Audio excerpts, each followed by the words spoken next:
Assalamualaikum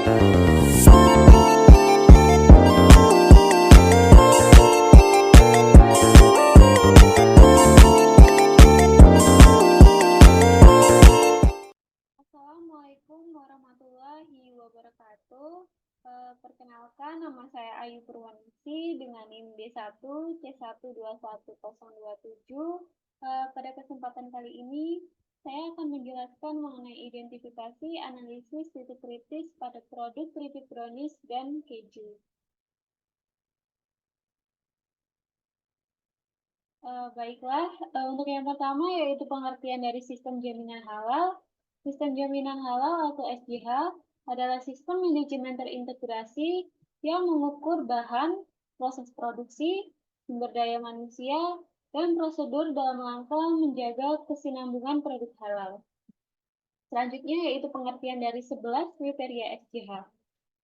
Adalah kalimat yang menjelaskan kriteria yang harus dipenuhi dalam rangka menerapkan sistem jaminan halal sehingga dihasilkan produk halal secara konsisten. Kriteria SJH meliputi yang pertama yaitu kebijakan halal, selanjutnya tim manajemen halal, pelatihan, bahan, produk, fasilitas produksi, prosedur tulis dan aktivitas kritis, kemampuan telusur, penanganan produk yang tidak sesuai kriteria, audit internal, dan kajian ulang manajemen. Baiklah, lanjut ke titik kritis.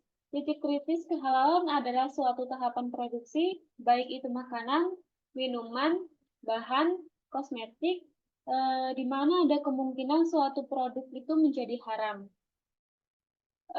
Lanjut, keripik brownies adalah makanan cemilan kue kering, ringan yang berbentuk persegi, dan memakai bahan dasar coklat batangan. Keripik brownies adalah inovasi dari brownies panggang atau brownies kukus dengan rasa dan lebih mudah untuk dibawa kemana-mana. Selanjutnya, ada pula bahan yang digunakan dalam proses pembuatan keripik brownies ini adalah tepung mocha, margarin, telur, vanili, garam, gula, dan cocoa chips. Dalam bahan-bahan inilah kemudian akan dianalisis titik kritis dari produk keripik brownies. Selanjutnya yaitu diagram alur proses pembuatan keripik brownies. Langkah yang pertama yaitu pemanasan coklat dan margarin. Coklat dan margarin ini dipanaskan secara bersama-sama hingga homogen dan meleleh. Selanjutnya yaitu pencampuran telur dan gula.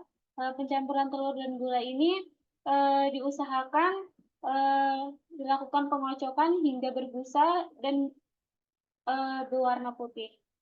Selanjutnya yaitu pencampuran bahan, yaitu pencampuran lelehan coklat margarin dan juga percampuran dari kocokan telur dan gula. Setelah itu ditambah dengan tepung mocha. Setelah proses pencampuran ini lanjut ke proses pengadukan bahan. Usahakan bahan-bahan tersebut tercampur dengan rata. Setelah proses pengadukan masuk ke proses pengovenan.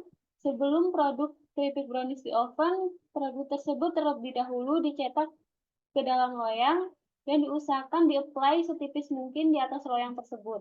Sehingga nanti keripik brownies tersebut hasilnya akan renyah. Keripik brownies di oven selama 20 menit dengan suhu 120 derajat. Setelah proses pengovenan selesai, selanjutnya produk keripik brownies dikemas di dalam cup berbentuk persegi.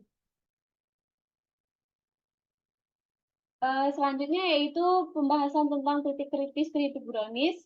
Yang pertama yaitu titik kritis pada tepung mocha. Titik kritis pada pembuatan tepung mocha adalah yaitu pada proses fermentasi. Ini menggunakan bakteri asam laktat sehingga harus ditelusuri terlebih dahulu apakah bakteri tersebut halal atau haram. Selanjutnya yaitu titik kritis pada margarin. Margarin dibuat dengan bahan dasar lemak tumbuhan seperti lemak dari minyak kelapa dan minyak kelapa sawit. Dalam proses pembuatan margarin sering ditambahkan bahan pengemulsi, penstabil, pewarna, dan bahan penambah aroma. Apabila bahan-bahan tersebut berasal dari bahan halal, tentu tidak masalah. Namun, bila berasal dari bahan hewani, maka harus diperhatikan bahwa bahan tersebut berasal dari bahan hewani halal atau bahan haram atau hewan haram. Salah satu bahan pengemulsi yang sering dipakai adalah letisin. Apabila menggunakan letisin yang berasal dari bahan nabati, tentu tidak masalah. Namun, apabila menggunakan letisin dari babi, maka tentu produk tersebut menjadi haram. Emulsifier yang diproduksi dari lemak nabati dapat pula tercemar bahan haram. Pada saat hidrolisis lemak menjadi senyawa gliserida, dapat saja digunakan enzim lipase yang diambil dari hewan haram seperti porcine pancreatic lipase, yaitu enzim pencerna penghidrolisis lemak yang dihasilkan oleh pankreas babi. Selanjutnya yaitu titik kritis pada coklat. Titik halal dalam produk coklat biasanya berasal dari bahan yang ditambahkan ke produk coklat seperti emulsifier dan perasa. Bahan tambahan ini sangat penting dalam menentukan status kehalalan karena dapat diperoleh dari sumber hewani yang termasuk hewan non-halal. Contohnya adalah bahan penambah coklat, gula, minyak, lecitin, susu, dan alkohol. Titik kritis coklat yang pertama yaitu susu. Susu yang digunakan adalah susu bubuk. Hal yang perlu diperhatikan adalah susu tersebut berasal dari hewan apa. Jika berasal dari hewan halal, tidak masalah, tetapi jika berasal dari hewan yang diharamkan, maka susu tersebut menjadi haram. Dan dalam proses menjadi susu bubuk, apakah dijamin halal atau terkontaminasi zat lain yang diharamkan. Selanjutnya yaitu dalam pengolahan coklat, biasanya menggunakan emulsifier berupa letisin. Letisin yang digunakan bisa berasal dari hewan atau nabati. Jika letisin berasal dari nabati, maka kemungkinan produk tersebut halal. Dan apabila letisin dari hewani, biasanya menggunakan pankreas babi karena dapat menghasilkan produk yang lembut dan harganya yang relatif murah.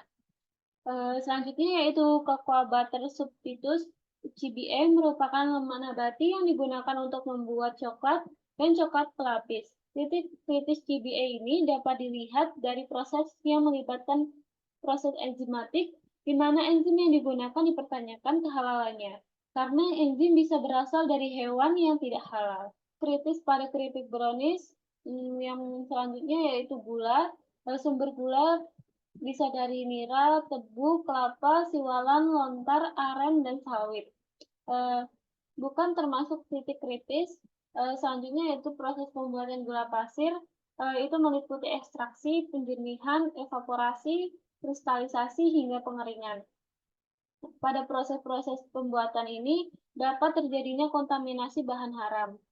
Selanjutnya yaitu pada proses rafinasi, yaitu pemurnian, biasanya menggunakan karbon aktif berupa arang, itu harus dicek dulu kehalalannya.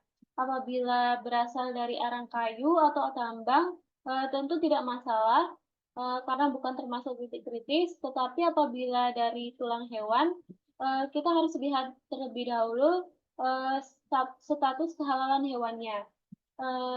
Apabila dari tulang hewan yang haram, maka produk tersebut akan menjadi haram. Selanjutnya yaitu titik kritis pada telur, yaitu dalam proses pengolahannya, yaitu apabila di cangkang telur tersebut masih terdapat kotoran yang menempel, dan apabila kotoran tersebut tidak sengaja masuk ke bahan, maka akan menjadi najis. Selanjutnya adalah bahan biologi yang dapat berpotensi mencemari telur, yaitu Escherichia coli, Salmonella sp, cemaran Salmonella sp.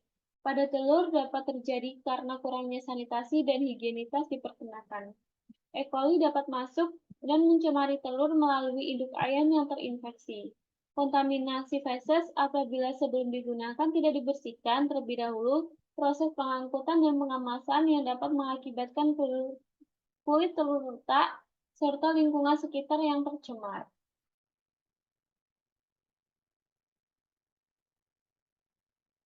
Selanjutnya, titik kritis pada keripik brownies adalah vanili. Vanili bubuk merupakan produk sintetis yang karakternya sama dengan esen vanili, yaitu hanya memberikan aroma dan akan terasa pahit jika terlalu banyak menggunakannya. Kritis pada vanili karena ekstrak vanili mengandung minimal 35% alkohol. tetapi ekstrak vanili tidak termasuk khamar.